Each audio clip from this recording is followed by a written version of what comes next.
First semester का चौथा paper जो कि मैथ का होता है ये आज आपका कंप्लीट हो चुका है और ये 25 नंबर का पेपर होता है। 1 घंटे का समय इसमें आपको मिलता है। तो ये गणित का पेपर का जो सॉल्यूशन है वो आज की इस वीडियो में आपको देखने के लिए मिलने वाला है। आपके कितने क्वेश्चन सही हुए हैं नीचे कमेंट बॉक्स में ज़रूर बताइए। और पेपर बहुत ज़्यादा ईजी था, ज़्यादा मॉडरेट नहीं था, आसान पेपर था। उम्मीद करता हूँ आपने अच्छे से पेपर को सॉल्व किया होगा। और इसमें जो पहला क्वेश्चन था आपके सामने ऑब्जेक्टिव, ठीक है, जो कि ऑब्जेक्टिव क्वेश्चन होते हैं 5 इसमें टोटल। तो इसमें पहला ऑब्जेक्टिव क्वेश्चन था आपके सामने 0.6 इंटू 0.4 इसका मान आपसे पूछा गया था। तो इसे आप सॉल्व करेंगे 6 चौक 24 इस तरह से, और 1 अंक के बाद यहाँ पर पॉइंट है और 1 ही अंक के बाद यहाँ पर पॉइंट है। तो हम 2 अंक के बाद इस साइड से 2 अंक के बाद जो पॉइंट है वो यहाँ पर लगा देते हैं और इस साइड में आप 0 लिखेंगे, कोई प्रॉब्लम नहीं होगी। तो 0.24 इसका जो आंसर होगा राइट है 0.24। थर्ड ऑप्शन इसका बिल्कुल करेक्ट था। अगर आपने थर्ड ऑप्शन लगाया है तो आपको 1 नंबर आसानी से मिल जाएगा। इसके बाद दूसरा सवाल था वह संख्या ज्ञात कीजिए जिसका 24% 96 है। ठीक है, यहाँ पर पूछा जा रहा है कि वह कौन सी संख्या है जिसका 24% कितना है, 96 है। ठीक है, तो अगर आप देखें तो 100 का अगर 24% आप देखेंगे तो यहाँ पर 24 ही रहेगा। ठीक है, इसी तरह से अगर आप 200 का 24% देखेंगे तो कितना हो जाएगा, 48 हो जाएगा। और 300 का आपका 24% कितना हो जाएगा, 72 हो जाएगा। तो इस तरह से आपका जो राइट आंसर होगा वो होगा 400। 400 का अगर आप 24% यहाँ पर निकालेंगे तो कितना आएगा, आपका 96 आ जाएगा। तो जो करेक्ट आंसर होगा वो होगा आपका 400। ठीक है, तो जो 96 है वो 400 का 24% है। तो इस तरह से राइट आंसर आपका हो जाएगा थर्ड वाला। इसके बाद अगला क्वेश्चन है आपके सामने, तिर्यक रेखा के एक ओर के अंताकोण होते हैं। ठीक है, जो अगर 2 सीधी रेखाएं हैं और यहाँ पर आप एक तिर्यक रेखा खींच देते हैं तो यहाँ पर पूछा जा रहा है उसके अंताकोण। ठीक है, ये जो अंताकोण होते हैं इस तरह से, या ये कह लीजिए ये वाले अंताकोण, इनका पूछा जा रहा है कि जो अंताकोण होते हैं उन्हें हम क्या कहते हैं। ठीक है, तो इन 2 कोणों का योग हमेशा कितना रहता है, 180 रहता है। तो 180 को आप बोलते हैं संपूरक। तो जो राइट आंसर आपका हो जाएगा वो हो जाएगा 4 नंबर ऑप्शन, संपूरक कोण। इसे हम क्या बोलते हैं, 180 अंश को संपूरक कोण बोलते हैं। तो तीसरे का राइट आंसर होगा आपका संपूरक।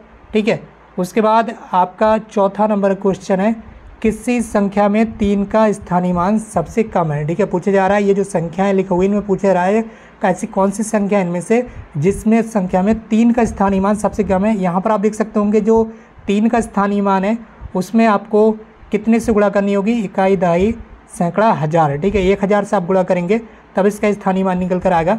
इसी तरह से यहाँ पर आप देखेंगे तो 3 में आपको 100 से गुणा करनी होगी तब स्थानीय मान आएगा। यहाँ पर इस वाले ऑप्शन में थर्ड ऑप्शन है, इसमें आप 3 में 1 0 यानी कि 10 से गुणा करेंगे तब स्थानीय मान आएगा। और यहाँ पर लिखा हुआ है 143। ठीक है, इसमें 3 में आप केवल 1 से गुणा कर देंगे तो इसका मान केवल 3 ही रहेगा। तो यहाँ पर जो सबसे कम वैल्यू रहेगी वो होगी 3 में। ठीक है, 3 की 143 में। ठीक है, 3 की जो सबसे कम स्थानीय मान होगा वो होगा 143 यानी कि 143 में।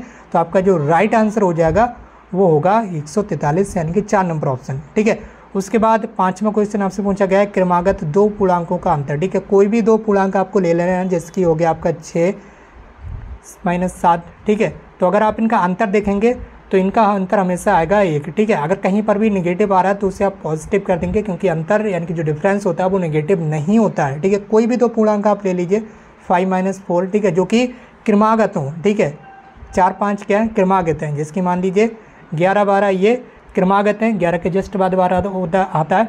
अगर आप 12 में से 11 घटाएंगे तो 1 ही आएगा। अगर आप 12 में से 11 घटा देंगे तब माइनस का 1 आएगा। लेकिन अभी आपको बताया कि अंतर आपका निगेटिव नहीं होता है, इसलिए इसका जो आंसर राइट हो जाएगा वो आपका हो जाएगा +1 यानी कि 2 नंबर का जो ऑप्शन है 1, ये आपका राइट आंसर हो जाएगा।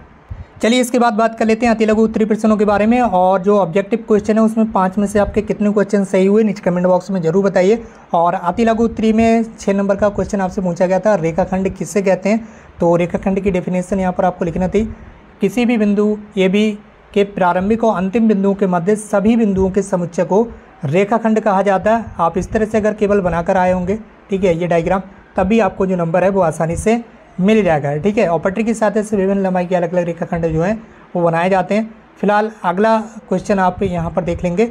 अगला क्वेश्चन था आपके सामने 8 नंबर का।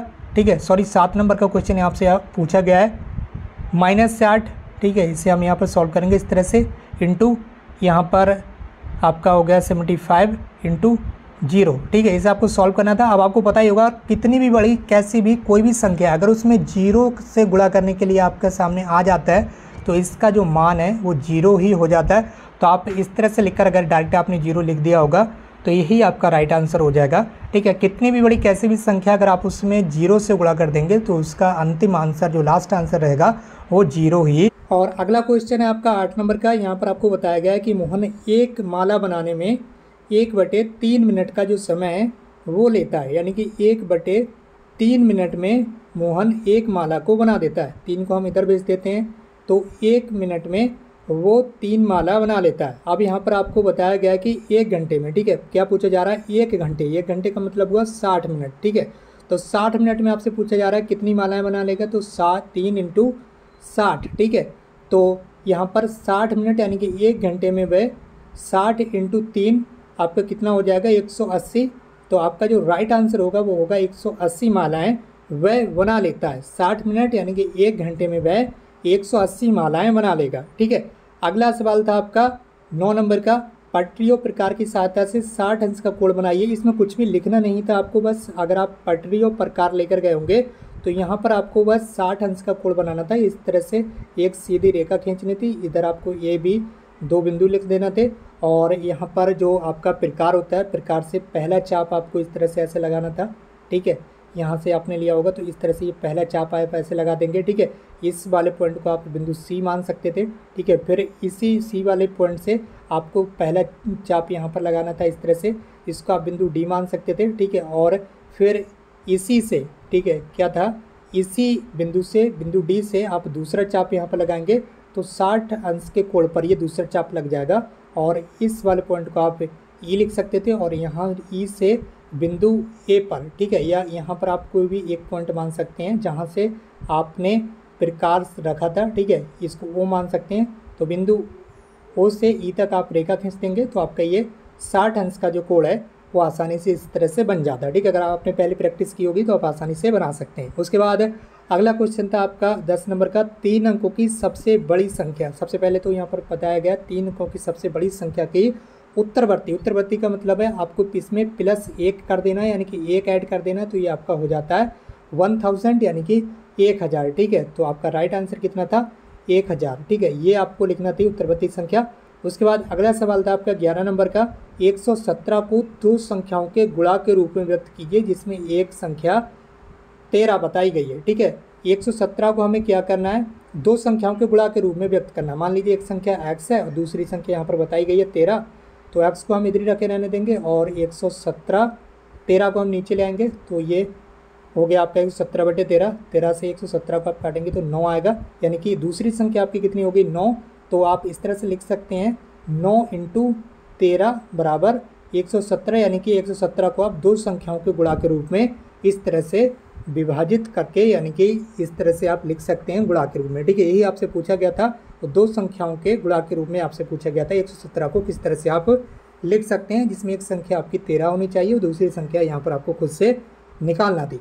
तो उम्मीद करता हूँ आप समझ गए होंगे। और कितने क्वेश्चन आपके सही हो रहे हैं आप नीचे कमेंट बॉक्स में जरूर बताइए। अगर आपके 12 अंक बिल्कुल सही हो रहे हैं, यानी कि 12 मार्क्स का पेपर आपका सही हो रहा है, तो आप बिल्कुल पास हैं, निश्चिंत रहें।